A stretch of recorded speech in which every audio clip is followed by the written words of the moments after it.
Hello, my name's Scott Davis, and welcome to New World Birth. This is the weekly neutrino forecast for June 15th to June 21st. Human design is a synthesis of four ancient wisdom systems as a bridge to understanding our potential to discover our path and making decisions that are correct for us as individuals. And those traditions are astrology, the I Ching, the Hindu Brahmin chakra system, and the Kabbalistic tree of life. So we're going to take a quick look at how the systems work together. First of all, we look at the sun and the planets, the nodes, the earth, all in the wheel, much like we would in astrology, except instead of looking at them relating to zodiological constellations or to each other by the angles that make, we look at them in relationship to the hexagrams of the I Ching, which you can see these stacks of 6 lines on the outside of the wheel.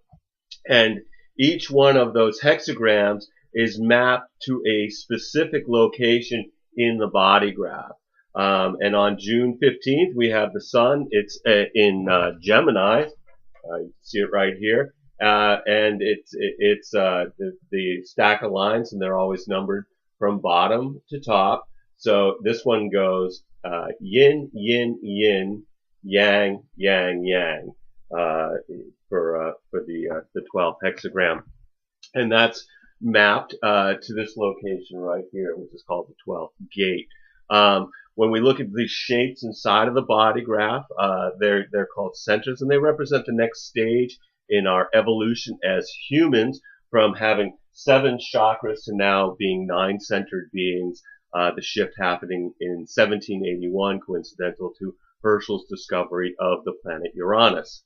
The pathways between the centers are called channels, and they're from the Kabbalah. These black strips of paper on the chart are gates that are being activated by the sun, the planets, and the nodes, regardless of whether they form a channel. And I'm not going to be following the moon in this demonstration. It moves very, very fast and hits anywhere between 3 and 4 gates in a single day, and it would just be a very long presentation. So we're just going to cover everything, all the other points here. So we start out, we've got the sun. It's in the 12th hexagram, like I said before, which is mapped to the 12th gate of caution, standstill, the quality of restraint, and the importance of meditation and inaction in confronting temptation. It's located in the throat center, in an individual energy path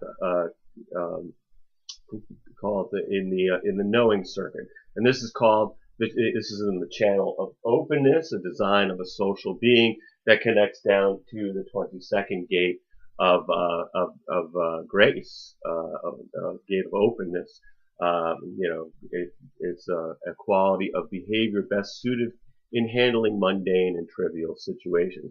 Anyway, I've found human design just to be amazingly accurate in describing people, just based on their birth data. So this is what I use as my primary tool when I provide readings.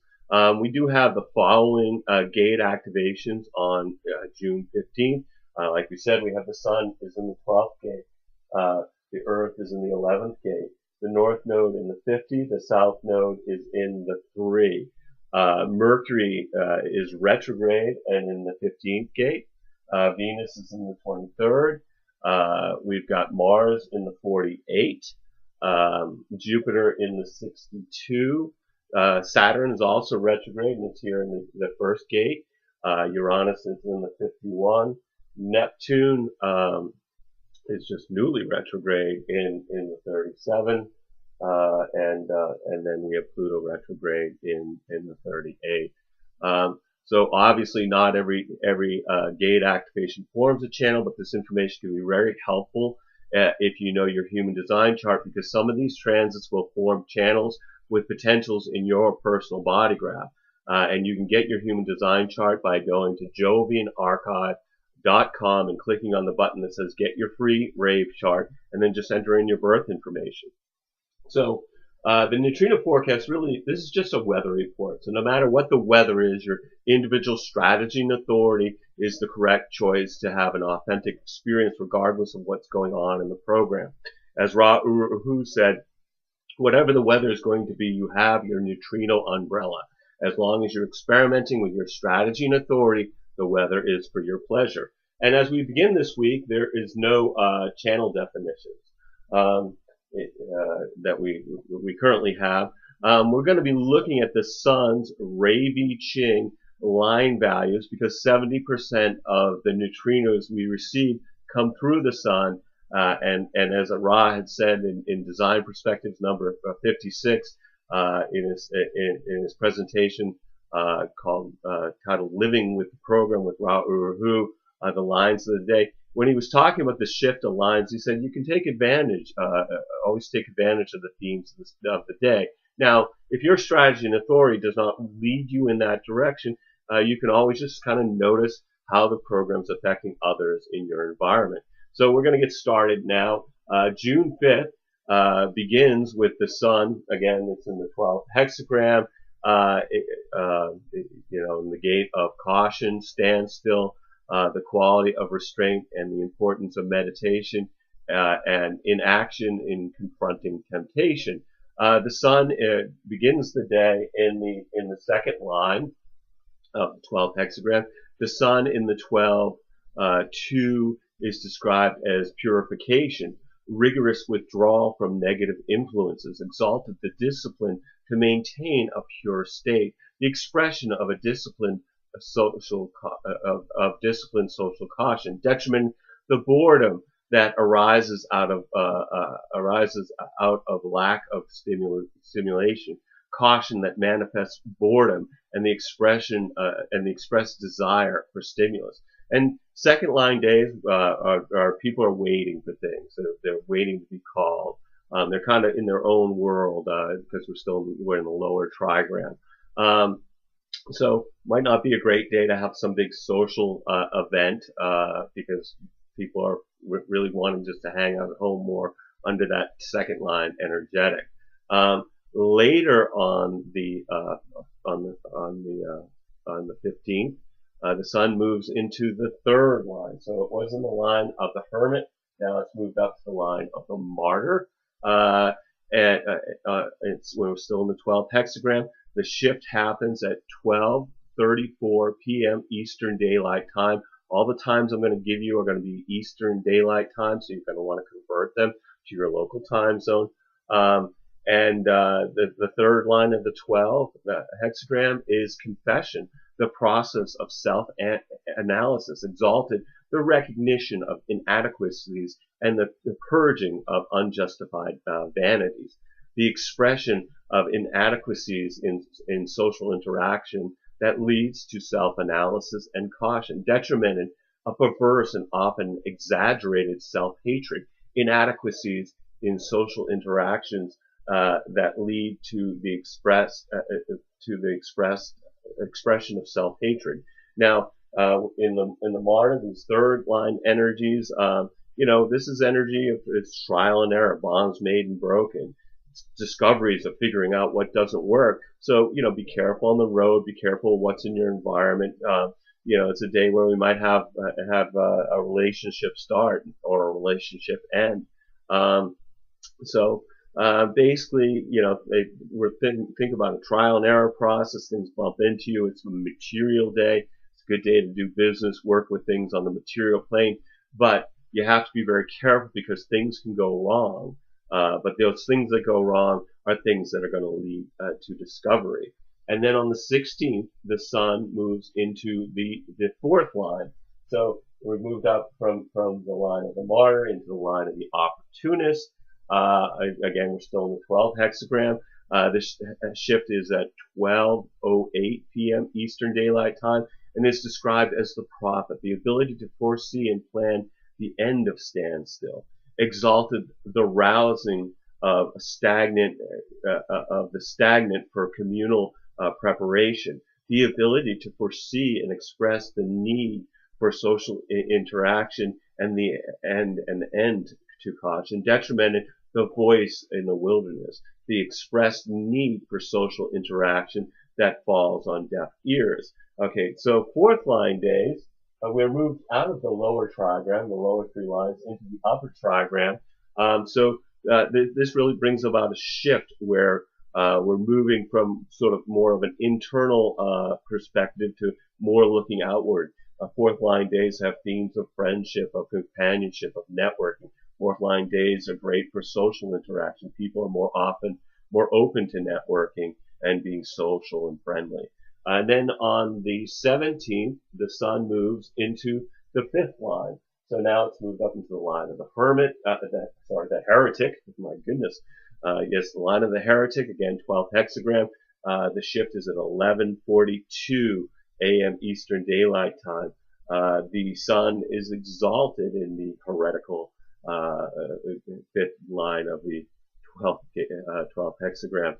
And it's described as the pragmatist. The success of a restraint lies in not abandoning the lessons learned when the phase ends. Exalted, light is always conscious of darkness.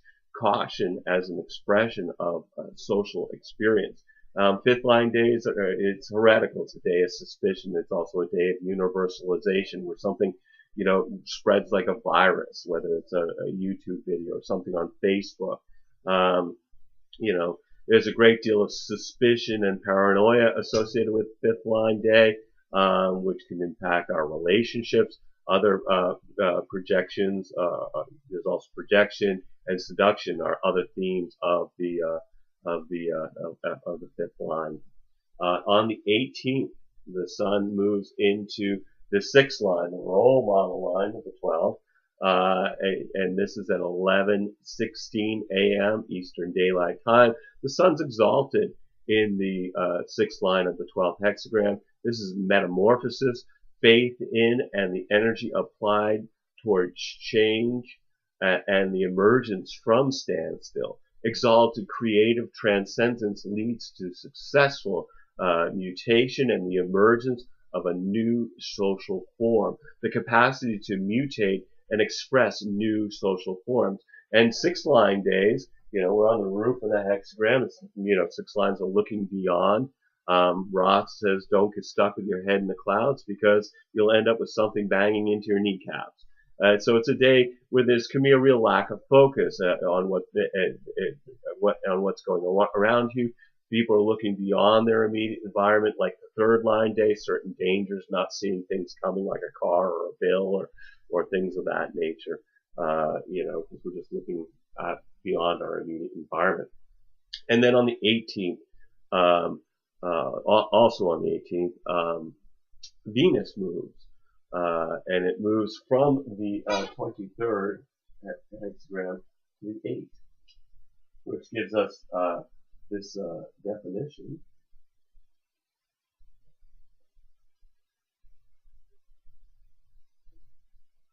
Right here. And this is in human design, Venus is very powerful and deeply misunderstood according to Ra.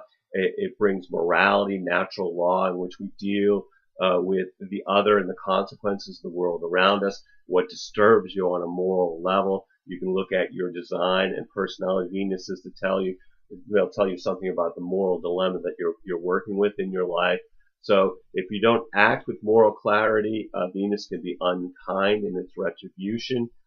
In the 8th hexagram, Venus is exalted in the 6th line of the 8th gate. But at this point, it's moving forward. So it comes in at the first line of the 8th hexagram. And this is contribution, holding together the basic worth realized in contributing individual efforts to group goals.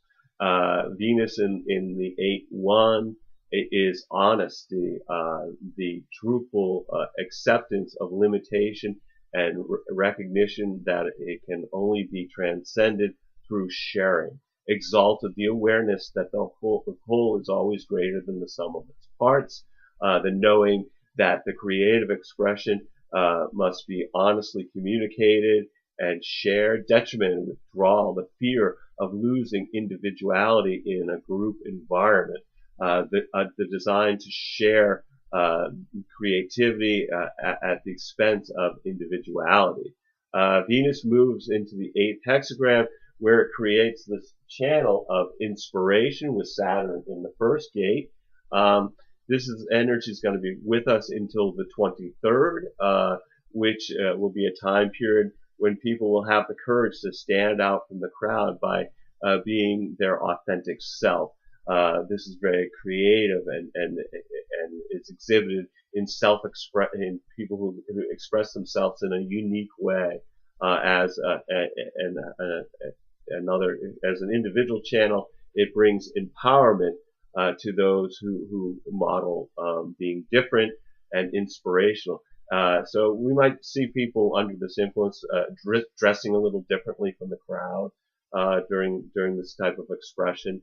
This is great for creativity. It's a creative channel of the individual circuitry. So this might inspire people to do something creative and express themselves creatively, because it does connect right to the throat. On the 19th, the sun moves from the 12th gate to the 15th, and the Earth also moves from the 11th to the 10th. 10th gate of behavior of the self, of treading. This shift happens at 10:50 a.m. Eastern Daylight Time. The sun is in the 15th gate of extremes, modesty, the power of behavior, which expresses the proper balance between extremes. The sun is we're in a new hexagram, so we start out in the first line of the 15.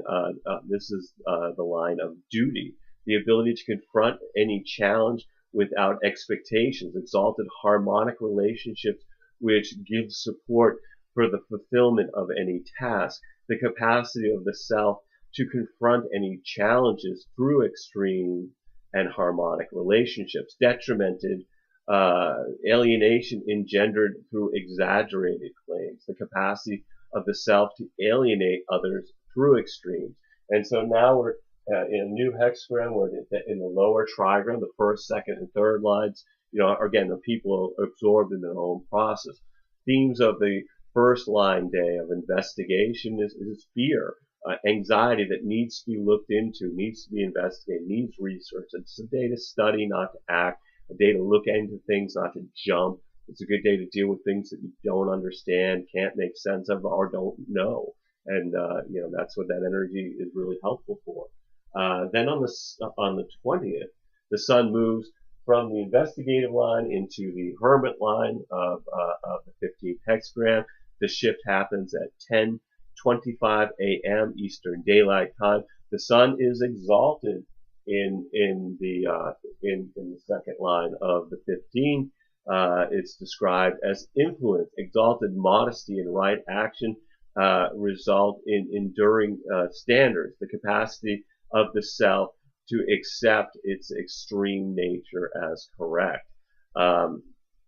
Second line days, again, people are waiting for things, waiting to be called. They're, again, when the lower trigram, so it's more of an internal focus. Again, probably not the best day to have a big social event. Also on the 20th, Mercury, which is retrograde, meaning it's appearing to move in reverse from our perspective here on the Earth, retrogrades into the 12th, where the sun just came from. And of course the sun stays in the 15th, so we continue to have that activation. Mercury's the messenger of the gods. It's about communication, expansion of human consciousness through communication. And Ra talks about it being not just through words, but through music. So what do we communicate in life? Well, we communicate the message of our design Mercury through the medium of our personality Mercury. what might be communicated when Mercury is in the 12? Well, it could be restraint. This is the gate of caution, standstill, the quality of restraint, and the importance of meditation and inaction in confronting temptation. Retrograde Mercury, of course, comes in the 6th line. This is a metamorphosis, faith in, and the energy applied toward change and the emergence from standstill. Exalted creative transcendence leads to successful mutation and the emergence of a new social form, the capacity to mutate and express new social forms. Detrimented a retrograde metamorphosis that has evolved a perfect adaptation to standstill, the perfected adaptation to caution that can accept social limitation. And then on the 21st, the sun moves into the 3rd line of the 15. So now we're up into the line of the martyr. Again, over here, the 15th hexagram. The shift is at 9:59 a.m. Eastern Daylight Time.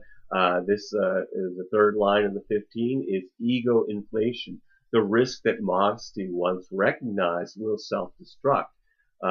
Exalted, where the otherwise negative contrived modesty is here reinforced by recognition and maintained as effective strategy.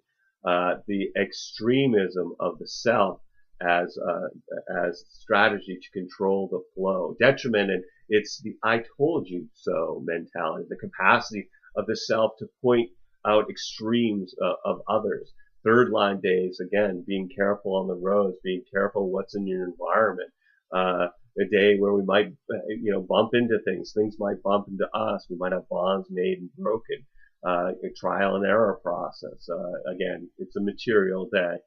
Things are very happening on the material plane. So just be careful, though. Things can go wrong, but the things that go wrong are there to lead us to discovery. So the sun begins to move through the 15th hexagram, and that along with the 52, the 39, and the 53. These are all gates that are associated with Parvati, the god's head Parvati. And this is the 3rd god's head of the quarter of civilization. Again, we're dealing with the most yin location on the wheel. This is the feminine, the mother, the birth of civilization emerging from the womb, the goddess that bestows the qualities of civilization. But the program's energy is really, kind of gives that conditioning of that the work is up to the female, that the work is up to the form. And this becomes a distortion of the mind, which eventually becomes the patriarchy. The mind believes that it controls the form. The civilization brings the belief that males are going to control females. All the gods' heads of the quarter of civilization are goddesses. The quarter of civilization is described as from womb to room.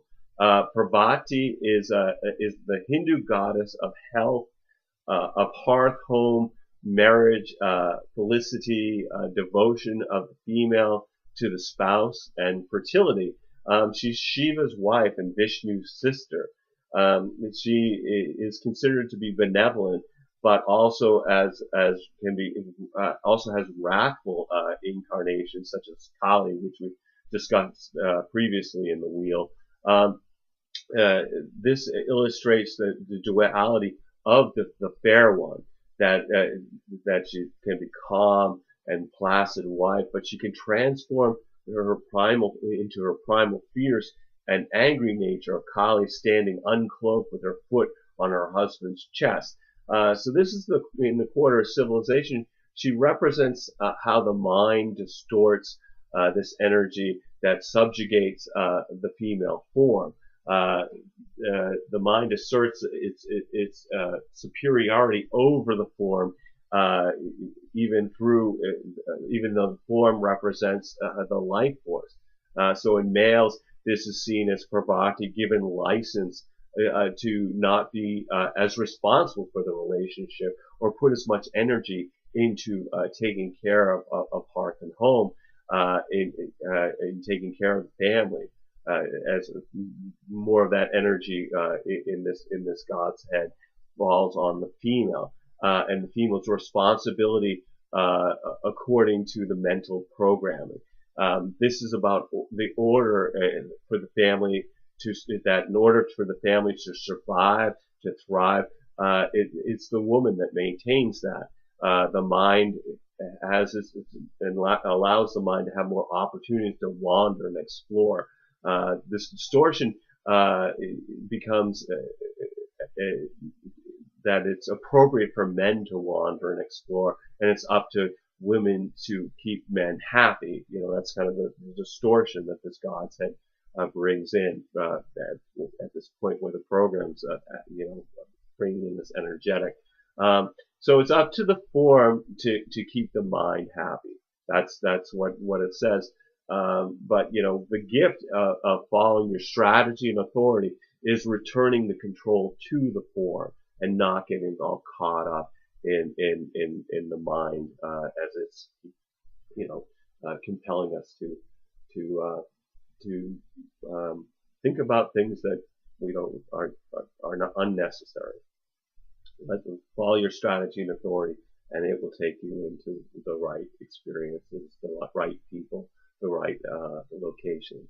So anyway, no matter what the energies are that are conditioning you during the week, just remember that this experience is about being a passenger that's riding in a vehicle driven by the magnetic monopole. So enjoy the scenery. Let the vehicle take you where you need to go through using your strategy and authority. Every single day we have is a blessing, no matter what the dramas that are beckoning to distract us. We're all just giving the performance of a lifetime on the world stage. I just suggest you take some time to observe the play as well as act your part by remembering you're a spiritual being that's having a human experience. I want to thank you for checking out New World Birth. The next segment of the weekly neutrino forecast will be on June 22nd, 2014. Should be available by June 21st, when we will continue to look at the influence of the heavenly bodies as they transit the sky and the hexagrams of the I Ching. You can check us out on Facebook, Blogger, and YouTube. And I share these. I encourage you to share this information, whether it's as text or as video, as widely as you choose. I'm going to be discussing the transits of July 2014 and providing some short 10 to 15 minute human design readings for the participants of the Earth Needs Rebels show on Truth Frequency Radio, and it's going to be on July 1st, which is a Tuesday. The show is from 1 to 3 p.m. Eastern Daylight Time. I come on at 1:30. If you want to come on the show live, they'll call you for free anywhere on the planet, or you can just text back and forth with Katie in the chat room for the Truth Frequency Radio Earth Needs Rebels chat space. As always, I invite you to contact me at newworldbirth@yahoo.com if you have any questions or you wish to schedule a reading. So if you've been thinking about getting a reading, please contact me. I'd love to provide you a reading during these uncertain times. You're going to need to either be able to call me in Maine in the USA, or we can connect with Skype to receive your reading. And these are epic readings. They go on. Lately they've been 2 hours or more, and they're just in depth and just packed with information about you that will be very, very helpful for you. We're also accepting donations to keep these reports freely available. Best way to make a donation: get a reading. Anyway, as always, I'm blessed that you've taken the time out to connect with my passion for all these ancient mysteries and their application to our journey during this incarnation. The light in me honors the light in you. Namaste, in Lakesh. And as Ross was known for saying, love yourself. So have a great day, and look forward to connecting with you either on the radio show or in a reading or future videos. So anyway, thanks for everybody.